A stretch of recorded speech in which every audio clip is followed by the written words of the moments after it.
बिस्मिल्लाहिर्रहमानिर्रहीम। अस्सलाम वालेकुम। कैंडल एकेडमी पाकिस्तान में नए लेक्चर के साथ खुशामदीद students. Chapter number 19 atomic spectra में आज हम पढ़ेंगे कंसेप्चुअल क्वेश्चन। एक्सरसाइज के सारे कंसेप्चुअल क्वेश्चन हम आज के लेक्चर में सॉल्व करेंगे।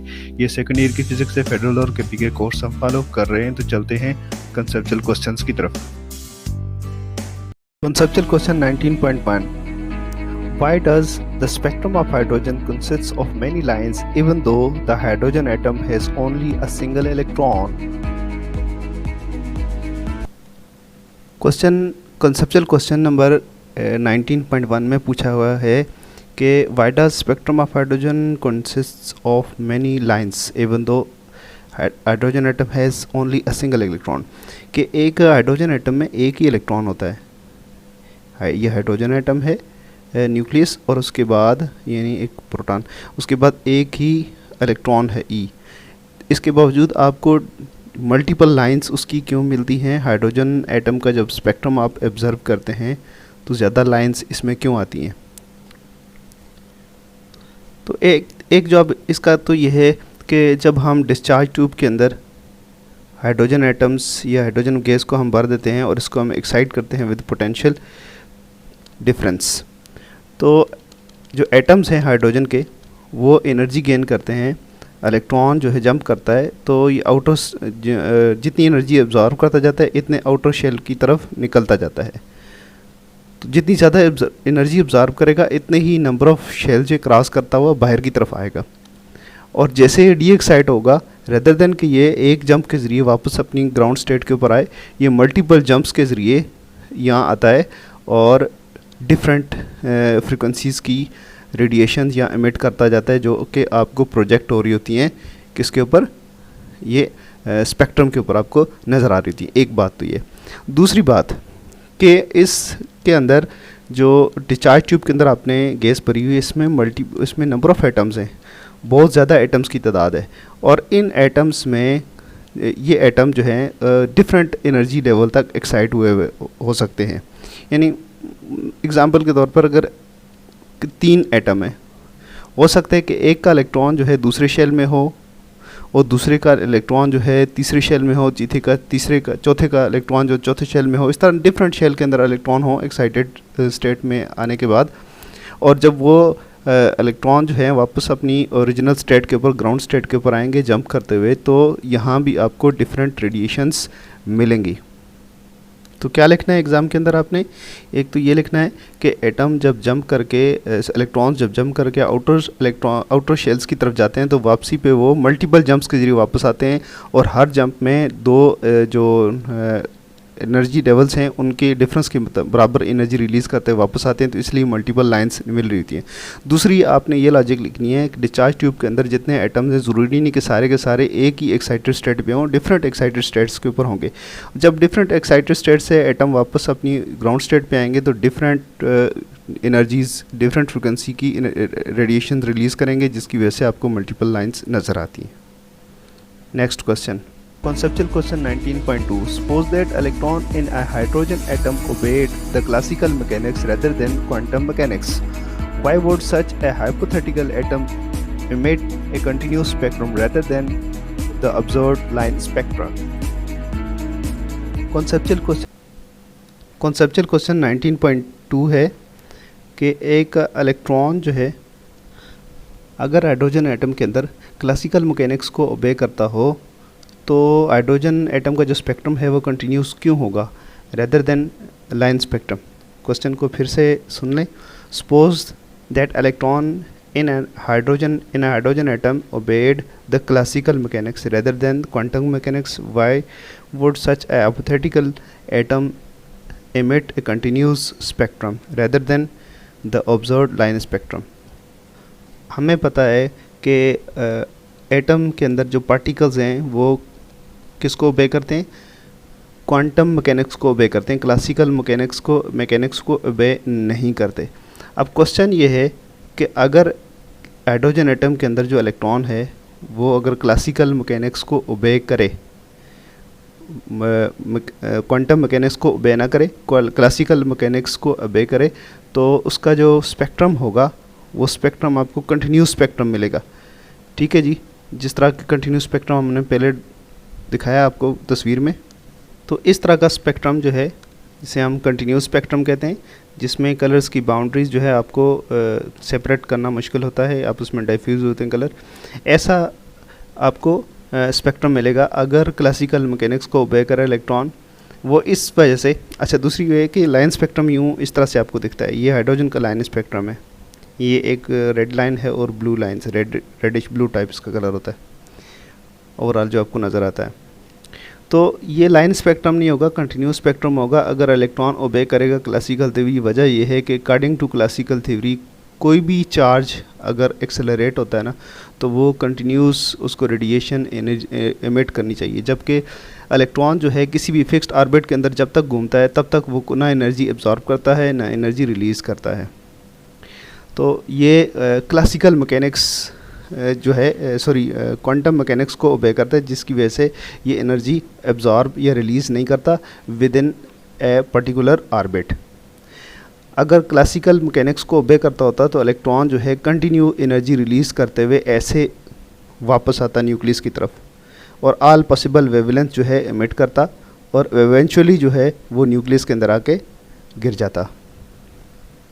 आपने किस तरह से लिखना है, एग्ज़ाम के अंदर क्वेश्चन आ जाए तो आपने क्वेश्चन के अंदर एग्ज़ाम में क्वेश्चन आ जाए तो आपने ये लिखना है कि according to classical theory every charge particle when accelerated radiates energy. तो जब एक चार्ज पार्टिकल यानी इलेक्ट्रॉन जो है अगर किसी एटम के अंदर मूव करता है तो उसको एनर्जी कंटिन्यू रिलीज़ करनी चाहिए और उसका जो रेडियस है वो कंटिन्यूसली डाउन होते हुए डिक्रीज़ होते उसको न्यूक्लियस के अंदर फॉल करना चाहिए और कंटिन्यू एनर्जी रिलीज़ करने की वजह से आपको कंटिन्यू स्पेक्ट्रम मिलना चाहिए। तो इस तरह अगर क्लासिकल मैकेनिक्स को ओबे करता तो इस वजह से उसका कंटिन्यू स्पेक्ट्रम बनता, but it's line spectrum rather than continue spectrum. Next question 19.3 Can electron in the ground state of hydrogen atom absorb a photon of energy A less than 13.6 electron volt, B greater than 13.6 electron volt? Explain. Conceptual question number 19.3 है, can electron in the ground state of hydrogen atom absorb a photon of energy less than 13.6 electron volt or greater than 13.6 electron volt, और इसकी वजह बताएं जी। अगर electron ground state पे है यानी hydrogen का एटम ग्राउंड स्टेट पे, इलेक्ट्रॉन फर्स्ट ऑर्बिट के अंदर होगा, n इज़ इक्वल टू 1 में इलेक्ट्रॉन यहाँ पे है, तो ये ग्राउंड स्टेट कहलाती है हाइड्रोजन एटम के लिए। अगर इलेक्ट्रॉन यहाँ पे मौजूद है तो ये कितनी एनर्जी एब्जॉर्ब करेगा कि ये आउटर ऑर्बिट में चला जाए, इस ऑर्बिट के अंदर यहाँ से जंप करके यहाँ पे आ जाए। तो पूछा हुआ ये कि 13.6 से लेस हो या 13.6 से ज़्यादा हो। एनर्जी ई जो है जो हम प्रोवाइड करेंगे वो या तो 13.6 से ज़्यादा होनी चाहिए या कम होनी चाहिए या ज़्यादा होनी चाहिए। पूछा हुआ है कि क्या कितनी एनर्जी हो तो ये जंप करके बाहर आएगा। तो स्टूडेंट्स ये जो शेल है ये इसको हम अगर E2 कहें और इस वाले शेल में जो ग्राउंड स्टेट के अंदर इलेक्ट्रॉन मौजूद है इसको अगर हम E1 कहें तो इन दोनों का डिफरेंस जो है E2 माइनस E1 जो है ये बनता है डेल्टा E और ये होता है 13.6 इलेक्ट्रॉन वोल्ट EV। अगर इतनी एनर्जी मिल जाए इलेक्ट्रॉन को तो ये जंप करके आसानी से बाहर आ जाएगा, दूसरे ऑर्बिट के अंदर शामिल हो जाएगा। ठीक है जी। तो इससे कम एनर्जी मिलेगी तो इलेक्ट्रॉन एनर्जी एब्जॉर्ब नहीं करेगा, यानी फोटॉन जो है इस एनर्जी का फोटॉन हो 13.6 इलेक्ट्रॉन वोल्ट का फोटॉन हो या इससे ज़्यादा एनर्जी का फोटॉन हो तो इलेक्ट्रॉन उसको एब्जॉर्ब कर जाएगा और बाहर की तरफ आ जाएगा। अदरवाइज़ इससे कम अगर एनर्जी होगी तो इलेक्ट्रॉन उस फोटॉन को एब्जॉर्ब नहीं करेगा, उस एनर्जी को एब्जॉर्ब नहीं करेगा। Next question 19.4 Why do solids give rise to continuous spectrum while hot gases give rise to line spectrum? Conceptual question number 19.4 है, why do solids give rise to continuous spectrum while hot gases give rise to line spectrum?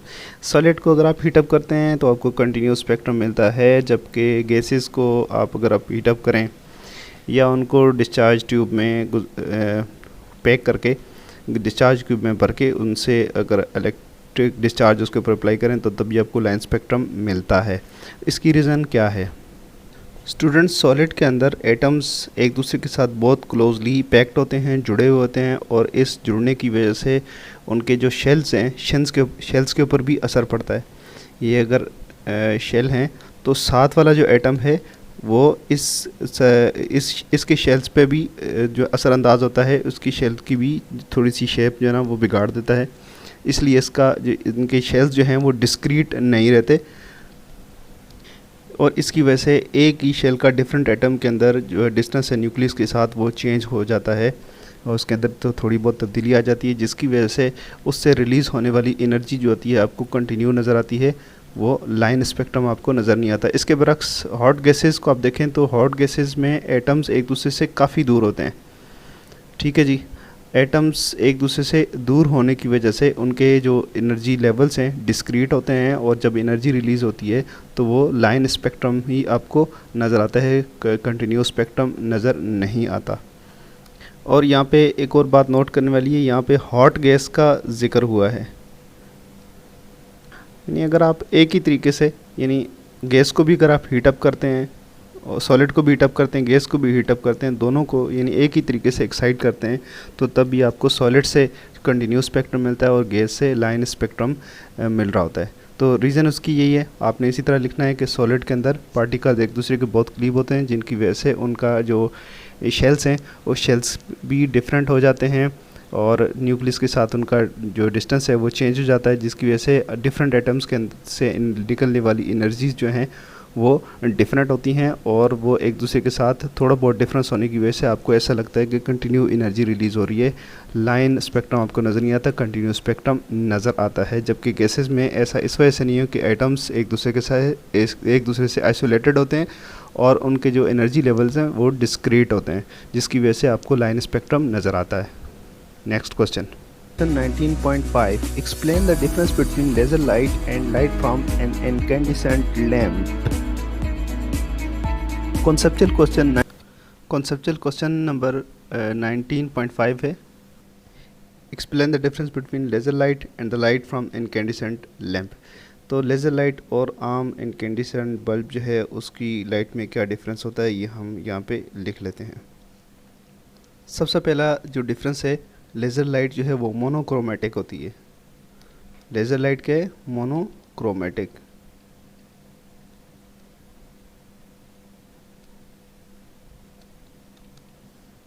Monochromatic light जो है laser light होती है, monochromatic का मतलब होता है single wavelength, यानी हर फोटॉन जो रिलीज़ हो रहा है उसकी वेवलेंथ सेम है, किसी भी फोटॉन की दूसरे फोटॉन से वेवलेंथ डिफरेंट नहीं है।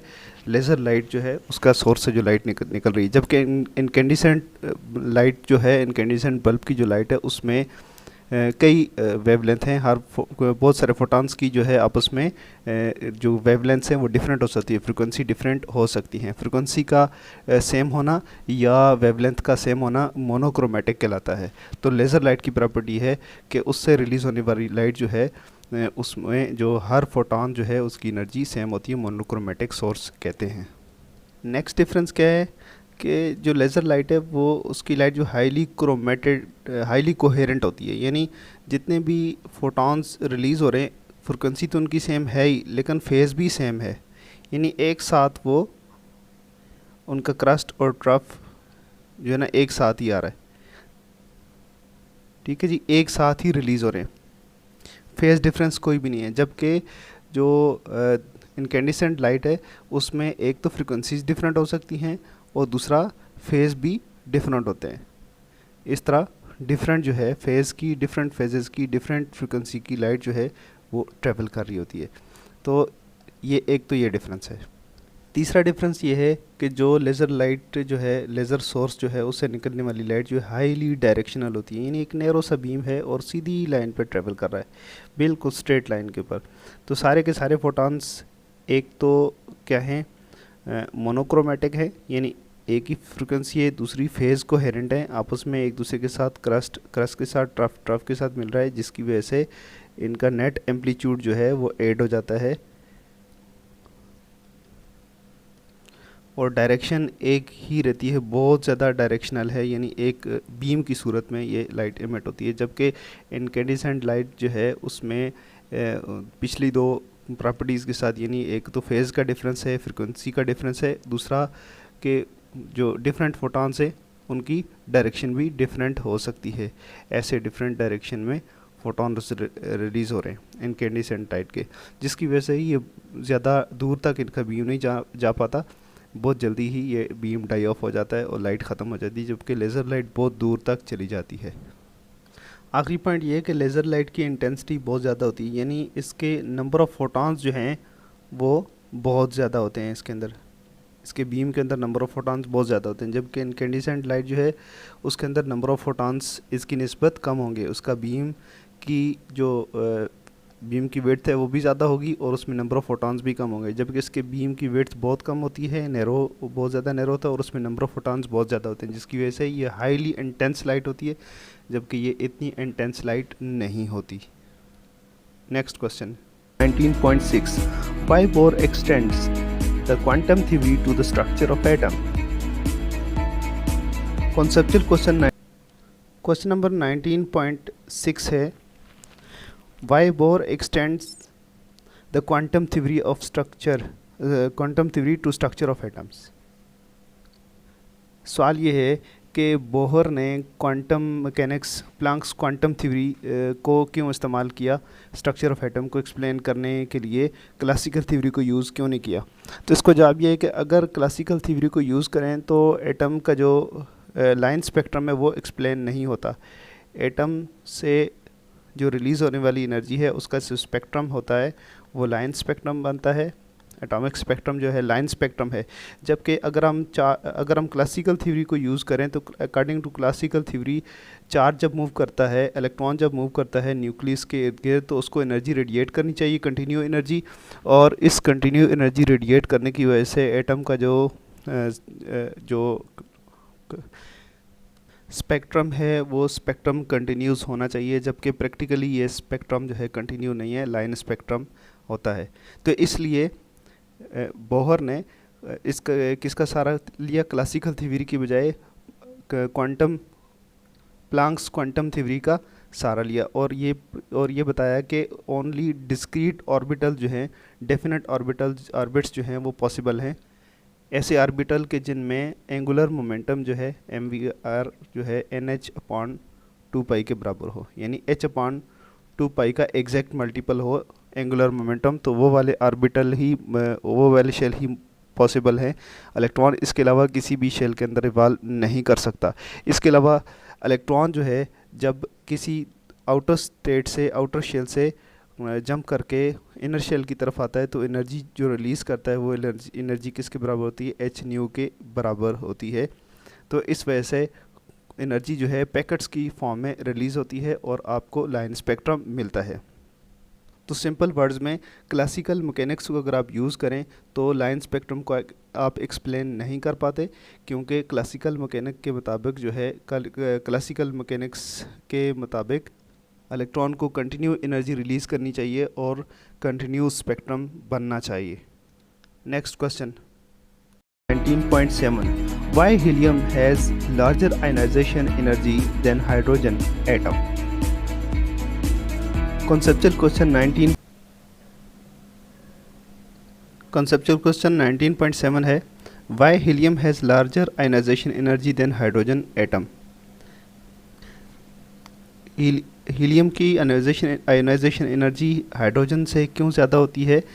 तो सबसे पहले तो ये देख लें कि आयोनाइजेशन एनर्जी क्या है। किसी भी एटम के outermost shell but ground state के ऊपर एटम हो, उससे जो आउटरमोस्ट इलेक्ट्रॉन है उसको निकालने के लिए जो एनर्जी चाहिए उसको आयोनाइजेशन एनर्जी कहते हैं। अब हाइड्रोजन के केस में एक प्रोटॉन है और एक ही इलेक्ट्रॉन है। तो अब देखें कि इस शेल के ऊपर, यानी शेल दोनों का एक ही है, फर्स्ट शेल है n=1, ठीक है जी। तो इस एक शेल के ऊपर एक इलेक्ट्रॉन और एक प्रोटॉन की फोर्स है, जो कूलम्बिक फोर्स है वो सिंगल फोर्स है, यानी एक इलेक्ट्रॉन एक प्रोटॉन के दरमियान है। तो इसलिए इसको निकालना ज़्यादा आसान होता है, कम एनर्जी के साथ आप कम एनर्जी से निकाल सकते हैं। जबकि हीलियम के केस में आप देखें कि n is equal to 1 first orbit ही है, बट यहाँ पे 2 इलेक्ट्रॉन हैं और 2 प्रोटॉन हैं। अब जो है इस न्यूक्लियस के ऊपर इस शेल के ऊपर दो प्रोटॉन्स की फोर्स है। तो प्रोटॉन्स तो अभी जो कूलम्बिक फोर्स ऑफ अट्रैक्शन है वो पहले से डबल हो चुकी है, इसलिए एक सिंगल इलेक्ट्रॉन को आप निकालेंगे तब भी ये मुश्किल है, और दूसरे इलेक्ट्रॉन को निकालेंगे तो ये उससे भी ज़्यादा मुश्किल हो जाएगा, क्योंकि जब एक इलेक्ट्रॉन को आप यहाँ से रिमूव कर देते हैं, हीलियम के एक इलेक्ट्रॉन को आप बाहर निकाल देते हैं, तो दूसरे इलेक्ट्रॉन जो है उसके ऊपर 2 इलेक्ट्रॉन की फोर्स आ जाती है। तो इसको निकालना ज़्यादा पहले से मुश्किल हो जाता है, और इसका डिस्टेंस भी न्यूक्लियस के साथ पहले से कम हो जाता है। तो क्या रीज़न है, आप ये लिख सकते हैं। सबसे पहले आप ये डिफ़ाइन करेंगे कि आयनाइजेशन पोटेंशियल क्या होती है। Ionisation potential is energy required to remove the outer most electron from the outer most electron from an atom in ground state. और फिर उसके बाद आपने ये बताना है कि जैसा कि हाइड्रोजन के अंदर एक प्रोटॉन और एक न्यूट्रॉन है, तो इसलिए उसके जो शेल है, जो फर्स्ट शेल है, उसके ऊपर न्यूक्लियस का जो पुल है वो कम है एज़ कम्पेयर टू हीलियम, और हीलियम का जो पुल है वो डबल है इस पहले शेल के ऊपर, इसलिए उसकी आयनाइजेशन पोटेंशियल ज़्यादा है। Next question point 8 X-rays can emit electrons from metal surface and X-rays can be deflected. Comment. Conceptual question. Question number 19.8 है X-rays can emit electrons from the metal surface and X-ray can be deflected. Comment. ये question ये पूछा हुआ है कि यानी emit electron from the metal surface, ये जो प्रॉपर्टी है emit electron from the metal surface, ये पार्टिकल नेचर है, पार्टिकल नेचर, ठीक है जी। और कैन बी डिफ्लेक्टेड, ठीक है जी, कैन बी डिफ्लेक्टेड, ये जो है वेव नेचर है।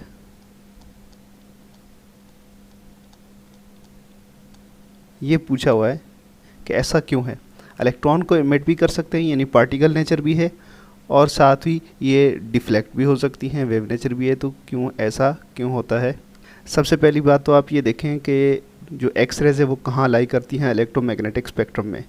ये विजिबल रीजन हो, यानी IR रीजन अगर आपके पास ये स्पेक्ट्रम हो तो, और ये रीजन अगर इंफ्रारेड का है, तो इसके बाद ये विजिबल रीजन शुरू हो जाएगा, विजिबल लाइट, ठीक है ना। विजिबल लाइट के बाद UV रीजन शुरू हो जाता है, अल्ट्रा वायलेट रीजन, और इसके बाद एक्स रेज आती हैं। एक्स रेज जो हैं वो गैमा रेज और अल्ट्रा वायलेट रेजेस के दरमियान है, हाई एनर्जी हैं। तो इसलिए जो phenomena ultra violet rays perform करती हैं वो फिनोमेना एक्स रेज भी परफॉर्म कर सकती हैं, क्योंकि इनका स्पेक्ट्रम एक दूसरे के बहुत करीब है। तो हमने ये देखा है कि फोटो इलेक्ट्रिक इफ़ेक्ट जो है वो प्रोड्यूस हो सकता है अगर लाइट को इंसिडेंट किया जाए किसी मेटल सरफेस के ऊपर, तो वहाँ से इलेक्ट्रॉन इजेक्ट हो जाते हैं, ठीक है जी। तो अक्सर जो है हमने देखा था कि वर्क फंक्शन जो है किसी मेटल का सरफेस का बराबर हो जाता है। अक्सर मेटल्स का जो वर्क फंक्शन है वो UV लाइट के अंदर ही आता है। तो इसलिए UV लाइट से ज़्यादातर मेटल जो हैं वो ये फिनोमेना परफॉर्म करती हैं, ये फोटो इलेक्ट्रिक इफेक्ट, यानी इलेक्ट्रॉन इजेक्ट हो जाते हैं। तो एक्स रेज जो हैं इनके साथ ही हैं, इनका थोड़ी सी इनकी एक्स रेज की एनर्जी UV लाइट से ज़्यादा है, इसलिए कुछ ऐसी मेटल्स भी हो सकती हैं कि जिनका जो वर्क फंक्शन है वो UV लाइट से भी जो है वो ब्रेक ना होता हो, बल्कि उसके लिए एक्स रेज जो हैं वो एक्स रेज फोटॉन की एनर्जी काफ़ी हो उनके वर्क फंक्शन को ब्रेक करने के लिए, इसलिए मेटल से इलेक्ट्रॉन को इजेक्ट करा सकती हैं एक्स रेज। और फोटो इलेक्ट्रिक इफेक्ट का होना, ये जो फिनोमेना है ये particle nature of the wave को शो करता है। जितनी वेव की किसी भी वेव की एनर्जी ज़्यादा होती जाती है, जितनी ज़्यादा एनर्जी होती जाती है इतना ही पार्टिकल कैरेक्टर ज़्यादा होता जाता है, ये हमें ऑलरेडी इसका पता है। दूसरी बात ये है कि कैन बी डिफ्लेक्टेड, तो जो वेव्स हैं एक्स रेज हैं वो इलेक्ट्रोमैग्नेटिक वेव्स तो हैं ही, तो इसलिए ये डिफ्लेक्ट भी होती हैं। यहाँ पे जो वर्ड लिखा हुआ है डिफ्लेक्ट लिखा हुआ है, लेकिन क्वेश्चन में है डिफ्रैक्टेड, चूँकि एक्स रेज जो हैं उनकी वेव नेचर भी है, एसोसिएटेड उनकी वेवलेंथ होती है, इसलिए जो क्रिस्टल्स हैं, क्रिस्टल की डिफरेंट सरफेस जो हैं एक्स रेज के लिए रिफ्लेक्टिंग मिरर का काम भी करती हैं और एक्स रेज वहाँ से डिफ्रैक्ट भी हो जाती हैं।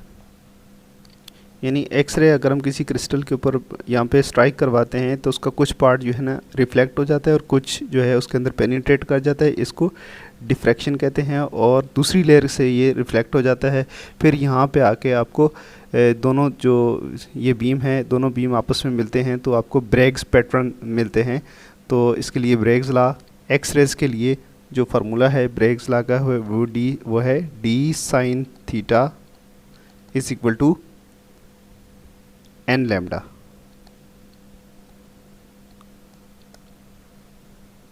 Next question 19.9, why X-rays have different properties from light even though both originate from orbital transition of electron in excited atoms?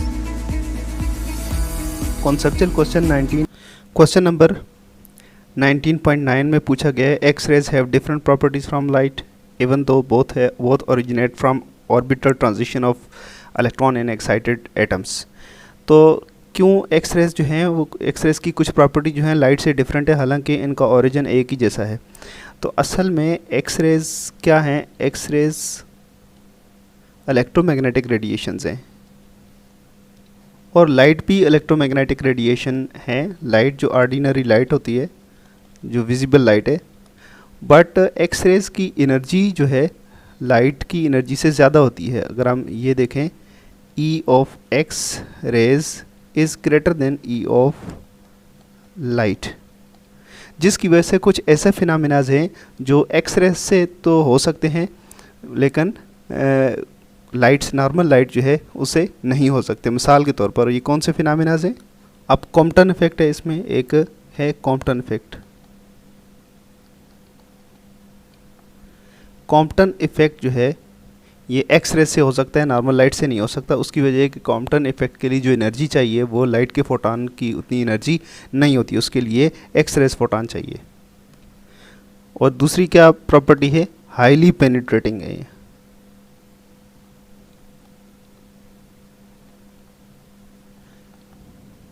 Highly penetrating है, फ्लैश में से ये पास कर जाती हैं, ओपिक मटेरियल से पास कर जाती हैं, जबकि लाइट जो है ओपिक मटेरियल से ब्लॉक हो जाती है, ओपिक से पास नहीं होती, सिर्फ ट्रांसपेरेंट मटेरियल जो है उससे लाइट पास होती है। बट एक्स रेज जो है due to having high energy than normal light जो है ये फ्लैश से भी पास हो जाती हैं, और ऐसे मटेरियल जो कि लाइट के लिए ओपिक होते हैं एक्स रेज के लिए वो ट्रांसपेरेंट होते हैं।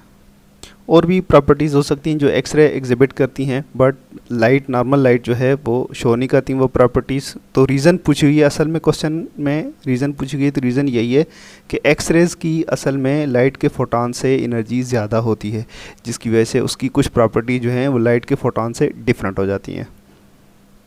Next question point 10, what is meant by the statement that laser beam is coherent, monochromatic and parallel? Conceptual question 19.11, question number 19.10 में पूछा हुआ है कि what is mean by statement that laser beam is coherent, monochromatic and parallel. तो ये हम पहले एक क्वेश्चन में सॉल्व कर चुके हैं, बट आपको फिर से यहाँ पे एक्सप्लेन कर देते हैं कि जो लेज़र बीम होता है ये है, लेज़र बीम इज़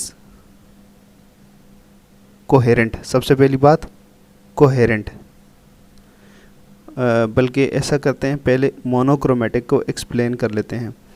तो लेज़र बीम के अंदर क्या होंगे? फोटॉन्स, ठीक है जी। फोटॉन ऐसे होंगे कि हर फोटॉन की जो फ्रिक्वेंसी है या वेवलेंथ है दूसरे फोटॉन के एग्जैक्ट बराबर होगी, यानी एक ही फ्रिक्वेंसी। मोनोक्रोमेटिक, क्रोम कलर को कहते हैं मोनोक्रोमेटिक, यानी एक ही कलर की लाइट होगी या एक ही फ्रिक्वेंसी, एक ही वेवलेंथ जो है रिलीज़ होगी। उसके सारे बीम के अंदर सब फोटॉन एक ही फ्रिक्वेंसी जो है वो रखते होंगे। और दूसरी बात, कोहेरेंट का मतलब ये है कि सबका फेज़ भी एक ही होगा। फेज़ एक मतलब ये है कि सबका क्रस्ट एक साथ आ रहा है, ट्रफ एक साथ आ रहा है। इसी तरह किसी भी एक जो फोटान है दूसरे फोटान से उसका फेज़ डिफरेंट नहीं होगा, फेज़ भी सेम होंगे और फ्रिक्वेंसी भी सेम होगी। और उसके बाद एक और बात कि आपस में पैरेलल होंगे। ऐसा नहीं है कि फोटान एक इधर जा रहा है, अब वो अगर मोनोक्रोमेटिक है या कोहेरेंट है लेकिन उसकी डायरेक्शन अगर डिफरेंट है तो उसका लेज़र एक्शन इतना मज़े का नहीं होगा, बल्कि होगा ही नहीं। लेज़र एक्शन के लिए ज़रूरी है कि सारे के सारे फोटॉन जो हैं वो आपस में एक तो फेज़ कोहेरेंट हो, मोनोक्रोमेटिक हो और फिर पैरेलल भी हों, तब जाके लेज़र लाइट का एक बीम बनता है जो बहुत डिस्टेंस तक ट्रेवल करता है। और हाई इंटेंसिटी का लेज़र बीम जो हो वो कटिंग एंड वेल्डिंग के लिए भी यूज़ हो सकता है और बहुत सारे इस्तेमाल आते हैं लेज़र की इंडस्ट्री के अंदर और मेडिकल साइंसेज के अंदर। What are laser knives? Conceptual question 19.12। Conceptual question number 19.11 है, पूछा हुआ है what are laser knives. Laser knife क्या होता है? Laser knife students medical science में इस्तेमाल होने वाला इंतहाई इम्पॉर्टेंट टूल है जो कि सर्जिकल प्रोसीजर के लिए यूज़ किया जाता है। इससे जो टिश्यूज़ हैं सॉफ्ट टिश्यूज़ को काटा जाता है और इसकी मदद से जब टिश्यूज़ को काटते हैं तो एक तो एफर्टलेस कटिंग होती है, ज़ोर नहीं लगाना पड़ता। दूसरी बात यह है कि आसानी से कटिंग हो जाती है और ब्लीडिंग भी नहीं होती। तो ब्लीडलेस कटिंग के लिए इस्तेमाल किया जाता है। इसके अलावा ट्यूमर्स को डिस्ट्रॉय करने के लिए भी लेज़र नाइफ़ का इस्तेमाल होता है और कैंसर के इलाज के लिए भी लेज़र नाइफ़ का इस्तेमाल होता है। तो लेज़र नाइफ बेसिकली वो इंस्ट्रूमेंट है कि जो सर्जिकल प्रोसीजर्स में इस्तेमाल होता है। एग्ज़ाम में क्वेश्चन आ जाए तो आपने क्या लिखना है? Laser knife is a surgical tool which is used to cut the soft tissues. The laser knives are light in weight and flexible due to which their use is very easy in the surgical procedures. इसके अलावा laser जो knife जो होता है इसको इसके अलावा भी मटेरियल काटने के लिए यूज़ होता है। इससे आप ग्लास भी काट सकते हैं, ग्लास कटिंग। इनग्रेविंग कर सकते हैं मटेरियल के ऊपर, ये भी लेज़र नाइफ़ ही कह सकते हैं आप इसको, इनग्रेविंग।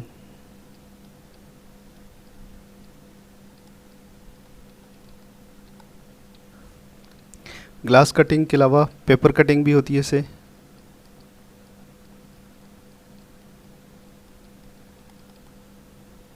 और मेटल्स को भी काट सकते हैं। जो हाई इंटेंसिटी के इंडस्ट्रियल जो कटर होते हैं लेज़र कटर, तो वो उससे मेटालिक जो पाइप्स वगैरह हैं, शीट्स वो भी काटी जाती हैं।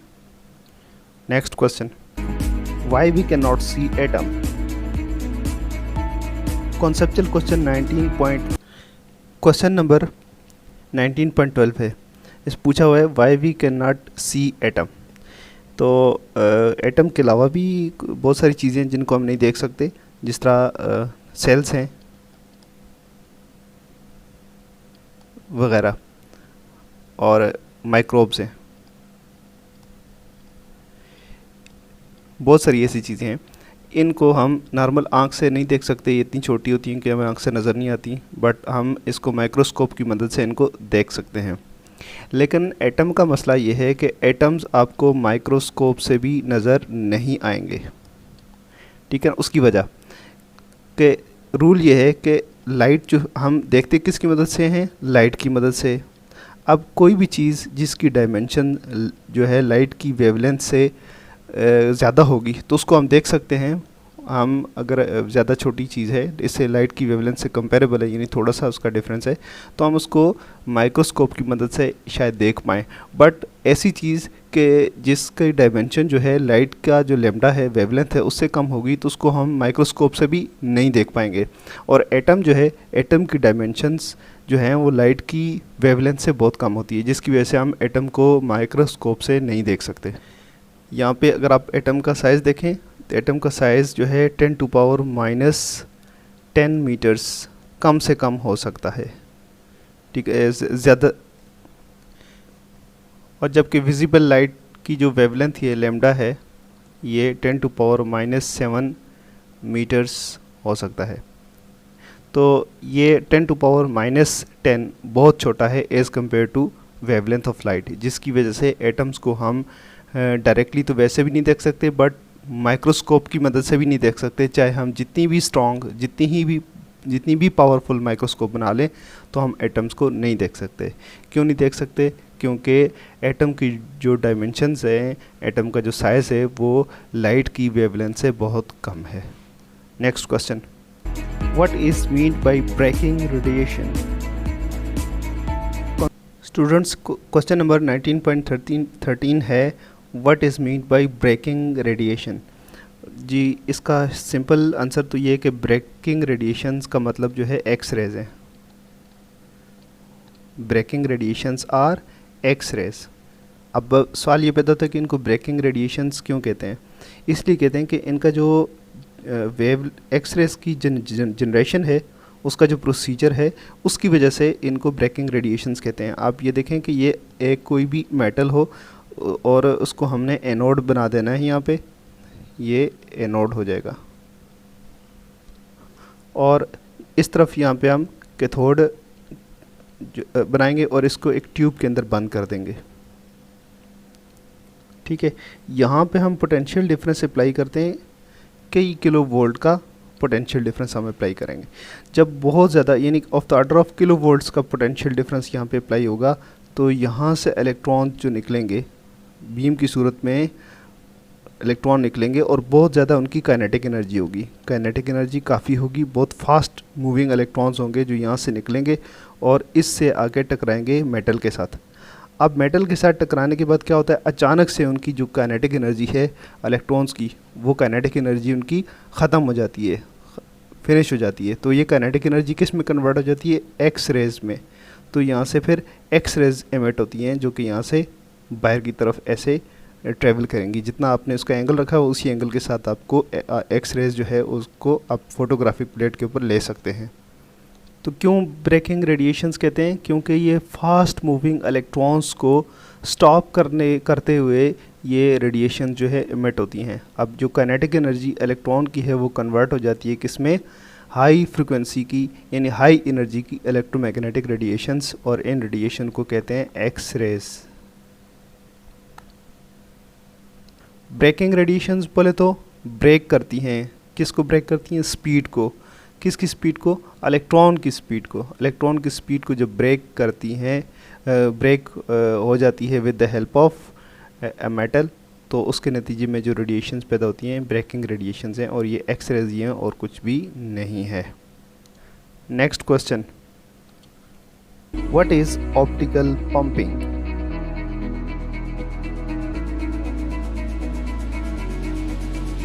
क्वेश्चन नंबर 19.14 है, लास्ट क्वेश्चन है, कंसेप्चुअल क्वेश्चन।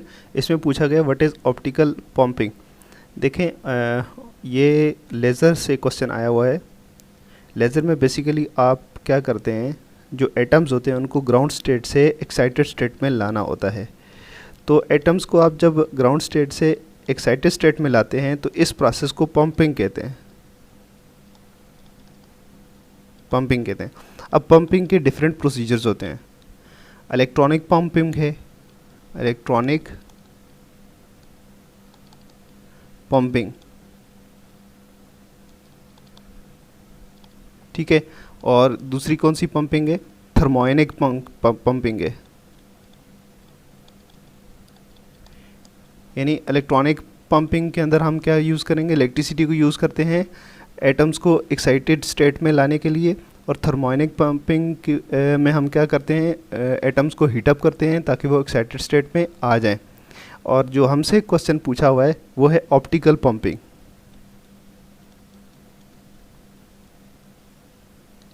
तो ऑप्टिकल पंपिंग क्या है? ऑप्टिकल पंपिंग वो प्रोसीजर है एटम्स को ग्राउंड से एक्साइटेड स्टेट में लाने के लिए, जिसमें आप यूज़ क्या करते हैं? फोटॉन्स यूज़ करते हैं। फोटॉन्स की मदद से अगर आप एटम को ग्राउंड स्टेट से एक्साइटेड स्टेट में लेके जाते हैं तो ये जो प्रोसीजर होगा इसको ऑप्टिकल पंपिंग कहेंगे, और ये जो टर्मिनोलॉजी है ये लेज़र में ही यूज़ होती है। इसके साथ ही हमारा आज का लेक्चर ख़त्म हुआ। इजाज़त दीजिए, अल्लाह हाफिज़।